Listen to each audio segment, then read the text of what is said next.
Kלים Perikei Mishnah Ches. In the previous Mishnah we dealt with a tunnel which you break by cutting it vertically into 3 or more bits. Now we're going to break the tunnel the other way. You slice it horizontally into lots of separate sections. Little cylindrical sections all sitting on top of each other, but in fact they're all separate pieces because you broke it this way. As long as you don't have a single piece which is 4 tfachim or more high, that means if every single piece is less than 4 tfachim, then you have tahara all the way through.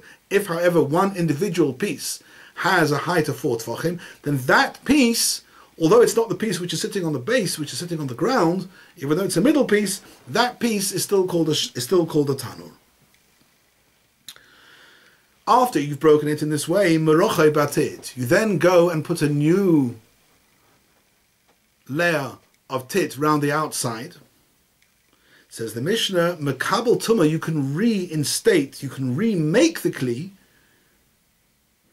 If mishiyasikenu k'delefos posifgonin, if you do the hesek enough, as the Shia mentioned at the beginning of the Perek, that an oven, when it's made mitchila, you've got to put on the layer of tit, of tfeila around the outside. Plus, you have to masik it, you have to heat it to a certain degree of heat. As we said in Mishnah Aleph, mishiyasikenu k'delefos posifgonin. You can recap that Mishnah to see what that Shia really means. What we're saying here is, although there's a rule generally, there's a rule. Kli cheres, kivin shetoher, once it's broken in Torah, shuv ein loy tuma elamis, you can never remake it into, you can never become tomei again. However, if you actually remake it into a new kli, and the way you make a kli cheres, the way you make a tanur is to put on the tfeila of the tit around the outside plus a hesek, then that's called making the kli from new, and you've now made a new tanur. And it's mekabel tuma mikan lahaba. Says the Mishnah Vayit, hirchik menus hatfeila. According to all the Mefarshim, this case is actually going on the Reisha. We've got a broken oven. And you can, remember, we said you can remake the oven by putting on a layer of tit, a tfeila of tit, and reheating it. However, if this layer of tit, you didn't smear the layer of tit directly, stick it onto the walls of the tanur. Hirchik menus hatfeila, you actually put it a little bit further aside, away, leaving a gap between the tfeila and the walls of the oven.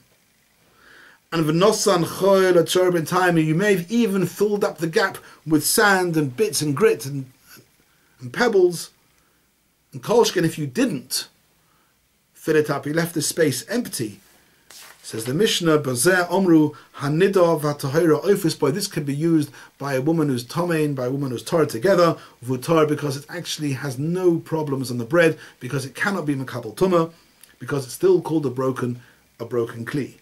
If Lechatchila you would have made an oven in such a way that you machik the tfeila and filled it up with choil or tzroir, that's not a problem. In this case, when you're trying to remake a new kli cheres, a new tanur, out of old bits, then the mericha batit and the hesek has to be completely stuck to the walls of the tanur. In such a case, because the oven is being made from old bits, if you were then marchik the tfeila, then that's not considered to be making a new oven. And the oven is therefore tar in such a case.